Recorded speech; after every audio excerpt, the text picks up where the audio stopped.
जिंदगी में इन 4 चीजों को सपोर्ट करने का मतलब है कि आप अपने ऊपर बहुत ज्यादा स्ट्रेस ले रहे हैं। उनमें पहले नंबर पर है पाकिस्तान क्रिकेट टीम, दूसरे नंबर पर है रॉयल चैलेंजर्स बैंगलोर, तीसरे नंबर पर है लाहौर कलंदर और चौथे नंबर पर है डीसी की मूवीज। इनको देख देख कर, इनको सपोर्ट कर कर कर लोगों की उम्रें इतनी ज्यादा लगना शुरू हो गई हैं कि अगर किसी की उम्र 15 साल भी है तो वो 30 साल का लगता है। अब आप पूछेंगे कि ऐसा क्या हुआ कि अब ये बातें कहना पड़ रही हैं। तो हुआ ये था कि हमें ये पता लगा कि बेन एफ्लेक ने कहा है कि मैं अब बैटमैन नहीं करूंगा, मुझे किसी ने समझाया है और मैं उसके बाद ये कसम खा चुका हूं कि मैं अब बैटमैन नहीं करूंगा। और लोगों ने इसके साथ अपना पीस बना लिया था। लोग मान गए थे कि चलो ठीक है, अगर वो नहीं करना चाहता तो उसकी मर्जी, कोई जोर जबरदस्ती थोड़ी है। और लोगों ने आहिस्ता आहिस्ता मूव ऑन करना शुरू कर दिया था और देखना शुरू कर दिया था कि आगे जो बैटमैन की मूवी आ रही है वो कैसी होगी, उसके ऊपर फोकस करते हैं। और इन लोगों में मैं भी शामिल था। मैंने भी सोचा था कि यार चलो ठीक है, अब कोई जबरदस्ती थोड़ी है। लेकिन इन लोगों को कोई इतना बड़ा कीड़ा है कि इन्होंने कहीं ना कहीं डीसी के जो फैंस हैं उनको उंगली दे रखनी है। कि किसी ने एक आर्टिकल लिखा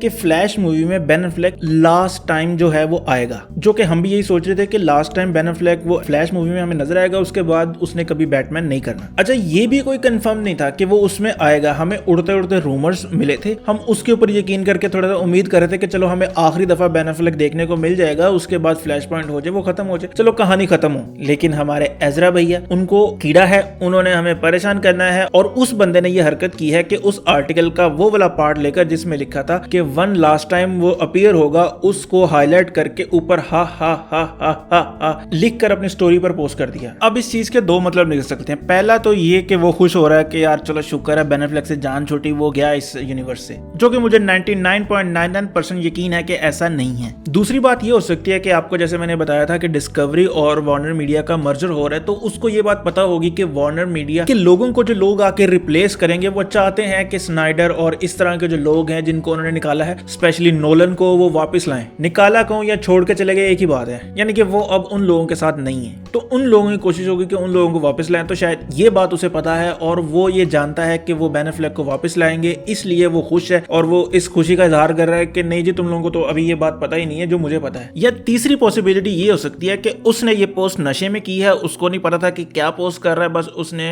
उठाई और पोस्ट कर दी। यानी यार मुझे समझ नहीं आती, मेरी तो समझ से बाहर हो गई ये चीजें कि क्या चाहते हैं ये लोग, क्यों स्ट्रेस दे रहे हैं। आप अगर रखना चाहते हैं तो बता दे, अगर नहीं रखना चाहते तो नहीं बता दे। अब जो लोग सपोर्ट करने वाले हैं उनको आपने जो है वो उंगली दी हुई है इतनी बड़ी। यानी कि किस्म का स्ट्रेस होता है कि यार चलो बंदा एक पीस बना लेता है कि हाँ बंदा छोड़ गया, अब उम्मीद नहीं है, अब मूव फॉरवर्ड करते हैं। लेकिन नहीं जी, ये फिर पीछे से कोई ऐसी शोशा छोड़ देते हैं। अब लगता है कि फिर आएगा बेन एफ्लेक। और सिर्फ यही नहीं, इसके बाद किसी ने मैसेज करके भी एजरा से पूछा कि यार ये जो फ्लैश है और जैक स्नाइडर वाला वो सारा खत्म हो जाएगा, तो उसके ऊपर उसने क्या कहा वो भी आप पढ़ लें।